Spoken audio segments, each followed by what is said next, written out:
Bueno, la historia empieza, como casi todas las grandes historias de la humanidad, con alguien haciendo algo que hoy nos parecería profundamente estúpido, pero que en su momento, en fin, era simplemente un martes cualquiera. Bienvenidos a este nuevo análisis. Hoy vamos a explorar uno de los mayores misterios de nuestro pasado. Y no vamos a hablar de cómo narices se construyeron las pirámides, ni de dónde está la Atlántida. Vamos a hablar de algo mucho más mundano, pero, sinceramente, infinitamente más revelador sobre la naturaleza humana. Vamos a hablar del momento exacto en el que a alguien se le ocurrió mirar una planta, prenderle fuego y aspirar el humo. Es alucinante, ¿verdad? Porque la historia oficial, ya sabéis, esa que estudiamos en los libros, suele ignorar olímpicamente a estos pioneros absolutamente absurdos. Al final, la historia siempre ha estado demasiado ocupada registrando guerras, coronaciones de reyes egocéntricos y desgracias varias, como para molestarse en anotar el nombre del primer individuo que decidió experimentar con sus pulmones de esta manera tan peculiar. Vale, vamos a meternos de lleno en esto. ¿Quién fue la primera persona en inhalar humo? Es una pregunta que roza lo cómico porque, seamos sinceros, no hay una tumba para este genio. No existe un gran mausoleo de mármol con una placa de bronce que diga, no sé, aquí yace el primer ser humano que miró un manojo de hierbajos ardiendo y pensó que era una idea brillante meterse eso dentro del cuerpo. No hay estatuas en su honor en las plazas, y sin embargo, el impacto de ese momento casi indocumentado ha resonado a lo largo de milenios. Es el clásico ejemplo de un acto súper cotidiano, probablemente impulsado por el aburrimiento más absoluto, que terminó moldeando culturas enteras. Pero claro, para entender cómo llegamos a ese punto de inhalar humo, primero tenemos que entender qué era exactamente esta planta antes de que a nadie se le ocurriera prenderle fuego. Y os adelanto que la respuesta es increíblemente aburrida. Utilidad antigua frente a misticismo moderno. Esto ilustra a la perfección uno de los mayores contrastes de la historia. Fijaos, si observamos todo el misticismo moderno que rodea el cannabis hoy en día, con toda esa parafernalia espiritual y la gente hablando de expandir la mente, resulta hilarante compararlo con sus orígenes reales. En la antigua China, hace miles de años, el cannabis era, a falta de una palabra mejor, una simple herramienta. Servía para fabricar textiles, hacer cuerdas, elaborar papel, cosas súper útiles, prácticas y profundamente desprovistas de cualquier tipo de emoción. No era una planta mágica, para nada. Era una planta puramente funcional. Era básicamente el equivalente antiguo a una grapadora verde. Nadie se sentaba en círculo alrededor de una cuerda de cáñamo a filosofar sobre el sentido del universo. Era lisa y llanamente un cultivo de trabajo duro, sudor y callos en las manos. Alivia el dolor, trata enfermedades y hace que el cuerpo deje de quejarse. Esta frase se atribuye a Shen Nong. Con el tiempo, a esta planta también le encontraron usos medicinales. Y digo que se le atribuye a Shen Nong porque es una de esas figuras mitológicas a las que, históricamente, se les colgaba el mérito de absolutamente todo lo que oliera a hierbas y curación. Vamos, que probablemente Shen Nong no escribió una sola línea en toda su vida, pero su nombre le daba peso e importancia al asunto. Según estos textos antiguos, el cannabis se usaba para aliviar dolores, tratar enfermedades y, en términos generales, lograr que el cuerpo físico dejara de dar la lata durante un buen rato. Y hasta ahí todo es extremadamente razonable y analítico. Era medicina aplicada y punto final. Nadie, absolutamente nadie, estaba intentando ver colores que no existen ni tener un viaje astral. El objetivo era puramente práctico. Pero la humanidad no destaca por su moderación. Y justo aquí es donde la historia da un giro que resume prácticamente toda nuestra existencia en este planeta. Porque admitámoslo, los seres humanos no nos caracterizamos por ser moderados, ni por respetar los usos originales de las cosas. Si algo puede hacerse de una forma ligeramente más absurda, dramática o extrema, está garantizado al 100% que algún humano en algún lugar lo hará. Es casi como una ley natural no escrita, tan inamovible como la ley de la gravedad, pero con consecuencias sociales muchísimo peores. A ver, tener una planta que sirve para hacer papel y curar dolores de rodilla está genial, pero nuestra especie simplemente no está programada para dejar las cosas estar. Tarde o temprano alguien iba a cruzar la línea entre herramienta agrícola y experimento de dudosa inteligencia. La evolución de quemar hierbas. Si damos un buen salto geográfico y temporal, nos movemos de esa antigua China súper utilitaria hacia Asia Central, específicamente a las escarpadas montañas del Pamir. Y es aquí donde investigaciones recientes de instituciones como la Universidad de Sydney nos muestran evidencias arqueológicas sólidas donde el registro histórico se vuelve a la vez fascinante y un poco frustrante, porque resulta que hace unos 2500 años, de repente, encontramos pruebas irrefutables de que la gente ya no usaba la planta solo para hacer cuerdas u ungüentos. Ojo al dato, porque estaban inhalando intencionadamente humo de cannabis. Y no cualquier cannabis, sino variedades con niveles sorprendentemente elevados de THC, el compuesto psicoactivo. Esto ya no era ningún accidente. Era totalmente deliberado. Los rituales funerarios del Pamir. Ahora bien, que nadie se imagine que estaban montando un festival de música en la antigüedad, ¿eh? Según las investigaciones difundidas por National Geographic, los arqueólogos encontraron braseros de madera en tumbas antiguas y estaban impregnados con residuos químicos de cannabis quemado. Esto ilustra de manera brillante, aunque bastante macabra, el contexto real. Lo hacían en funerales. Madre mía, es una forma bastante sombría de iniciar una tradición, ¿no? No lo quemaban para irse de fiesta, lo quemaban como parte de un rito mortuorio muy serio. El objetivo era que ese humo, súper concentrado en esos espacios cerrados de las tumbas, ayudara a inducir estados alterados de conciencia en los dolientes. Dicho de una manera un poco menos académica, la gente alteraba su mente para poder soportar el trauma absoluto que supone la muerte y la pérdida. Si algo altera la realidad, lo usamos cuando la realidad se vuelve insoportable. El punto crucial aquí es esta reflexión que es pura psicología humana. Si encontramos algo que altera nuestra percepción de la realidad, es casi matemático que lo utilizaremos como mecanismo de supervivencia emocional cuando la realidad misma se vuelve demasiado pesada. Y gestionar el duelo por la muerte de un ser querido es, sin duda, una de las realidades más insoportables que existen en la vida. Pero a ver, pensemos en esto un segundo. Si hace 2500 años ya lo estaban usando en un ritual tan estructurado, tan complejo, eso significa que ya sabían perfectamente lo que hacían. Ya conocían los efectos de sobra, lo que irremediablemente nos lleva de vuelta a nuestro gran misterio inicial.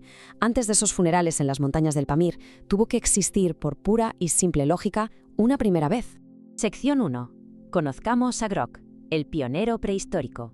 El verdadero motor de la humanidad, curiosidad más falta de instinto de supervivencia. Y es exactamente aquí donde entra en escena nuestro protagonista anónimo. Como la historia no nos ha dejado su nombre real, vamos a tomarnos una pequeña licencia creativa y a llamarlo Grog. Más que nada porque resulta muy difícil tomarse en serio cualquier historia prehistórica si el personaje principal no se llama Grog, las cosas como son. Así que imaginemos a Grog, nuestro pionero indocumentado, el responsable indirecto de un cambio cultural masivo que él ni por asomo llegó a comprender. Sería un error enorme pensar que era una especie de chamán iluminado, un filósofo adelantado a su tiempo mirando las estrellas en busca de respuestas. ¿Qué va? Grog era, casi con total seguridad, un tipo normal y corriente con una cantidad francamente preocupante de tiempo libre y un largo historial de decisiones cuestionables a sus espaldas. Y ojo, esto es importantísimo, porque el verdadero motor que ha impulsado a la humanidad no siempre ha sido nuestro brillante intelecto, a menudo ha sido una mezcla peligrosísima de pura curiosidad y una alarmante falta de instinto de supervivencia. Grog ya había visto plantas antes, sabía que algunas te mandaban al otro barrio y otras no, y esta en principio no parecía letal. El gran experimento de Grog. 1. Encontrar una planta no letal. 2. Tirarla al fuego. 3. Inhalar el humo. 4. Toser violentamente. La absoluta falta de glamour de este momento es sencillamente fascinante. Por un lado tenemos el fuego, que ya era un avance tecnológico brutal, que se usaba para calentarse y hacer la comida. Y por otro tenemos a Grog, que en un alarde de imprudencia épica decide coger un buen puñado de esta planta y lanzarlo directamente a las llamas. Igual fue por accidente, o igual solo para ver qué pasaba. El humo empieza a subir, un humo muy espeso. Grog, movido por esa curiosidad casi suicida que tanto nos caracteriza, se acerca un poco más. Inhala profundamente. Y entonces empieza a toser, pero a toser de forma violenta, descontrolada y agónica. Porque a veces se nos olvida este pequeño detalle. La primera vez que cualquier ser humano fumó algo en la historia de nuestro planeta, lo más seguro es que estuviera 100% convencido de que se estaba muriendo. Esto ha sido un error monumental. Tratemos de imaginarnos la escena. Ahí no hay música mística de fondo, no hay coros celestiales revelando los secretos del universo, solo hay un tipo con los ojos llorosos, la garganta ardiendo como el mismísimo infierno, intentando recuperar el aliento en medio de una cueva y teniendo una brevísima pero intensísima epifanía que se podría resumir en un solo pensamiento. Madre mía, esto ha sido un error monumental. El arrepentimiento inmediato tuvo que ser absoluto. En ese primer minuto de pura agonía, tirar esas hojitas al fuego le debió de parecer la peor decisión de toda su vida. Grog probablemente se sentó en el suelo de tierra, se cruzó de brazos y se quedó esperando su trágico final. El cambio de percepción. Y luego se le pasó el ataque de tos. Y algo empezó a cambiar. No fue un cambio brusco, como encender la luz de una habitación. Es más bien una sensación extraña, lenta, que se va deslizando poco a poco. De repente, Grog nota que el tiempo no avanza al mismo ritmo que hace 5 minutos. Sus músculos, que estaban súper tensos por la tos y, por lo dura que era la vida en la prehistoria en general, de repente se relajan. Mira las llamas de la hoguera, esas mismas llamas aburridas que lleva viendo años, y por primera vez no las ve solo como algo que da calor, las encuentra hipnóticas, fascinantes. Luego mira a su compañero de cueva, a quien llamaremos Hugh para mantener un poco el hilo, y de repente la forma en que Hugh está masticando un trozo de carne vieja le resulta el espectáculo más increíble e interesante del planeta. Y entonces, es muy probable que Grog simplemente se echara a reír. No fue la planta, fue la decisión de repetirlo. Así que cuidado, porque el punto clave de toda esta historia no es el hallazgo accidental en sí. Accidentes hay todos los días en la historia. El fuego, la planta, el humo, todo eso es pura circunstancia. El verdadero punto de inflexión, el momento que lo cambia todo, no fue la planta. Fue la asombrosa y desconcertante decisión de Grog de que esa experiencia, precedida por una tos agónica que casi le revienta los pulmones, merecía la pena ser repetida. Porque la civilización humana no avanza solo a base de descubrimientos geniales, avanza sobre todo por nuestra absoluta terquedad a la hora de repetir acciones que nos producen resultados mínimamente interesantes o placenteros. Las ideas peligrosas no se imponen, se contagian. Y claro, tenemos que pensar que Grog no estaba solo en esa cueva. Lo fascinante no es que él decidiera repetir el numerito, sino que nadie en su tribu le parara los pies. Pensadlo bien, alguien tuvo que estar observando a Grog durante todo el proceso. Primero tosiendo como si no hubiera un mañana, luego riéndose solo sin ningún motivo aparente y finalmente mirando las piedras del suelo con una intensidad de loco. Y ese observador, en lugar de salir corriendo aterrorizado, se quedó mirando y pensó, «Oye, pues yo también quiero probar eso». Esto ilustra a la perfección cómo funcionan las ideas verdaderamente transformadoras, o las ideas peligrosas, en nuestra especie. Nunca, jamás se imponen por la fuerza. Se contagian como la pólvora por pura imitación social. La evolución cultural. A partir de ese contagio inicial, lo que empezó como el experimento tosedor de un tipo aburrido en una cueva, se acabó convirtiendo en una práctica superestructurada. Luego, con el paso de los siglos y las migraciones humanas, se transformó en una costumbre profundamente arraigada y, dependiendo de la geografía, fue mutando. Pasamos de esa medicina aburrida y superpragmática de la antigua China a los dolorosos y sombríos rituales funerarios en las montañas del Pamir para finalmente desembarcar en un escenario completamente distinto, la antigua India, donde la planta iba a encontrar su lugar más místico. El Atharva Veda. Vamos a detenernos un momento en esta etapa en la India, porque aquí la narrativa pega un giro espectacular. El cannabis deja de ser algo puramente marginal o una simple herramienta para sobrellevar el luto y se integra directamente en las prácticas religiosas de primerísimo nivel. Hablamos de textos milenarios, como el Atharva Veda, que lo mencionan explícitamente como una planta sagrada.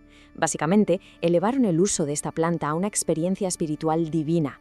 Y seamos completamente honestos, declarar algo como sagrado en un texto religioso antiguo es una forma increíblemente sofisticada e inteligente de justificar ante toda la sociedad que básicamente estás consumiendo una sustancia con potentes efectos psicoactivos. La constante humana, percepción alterada, equivale a conexión divina. La psicología detrás de todo esto nos revela una constante humana innegable.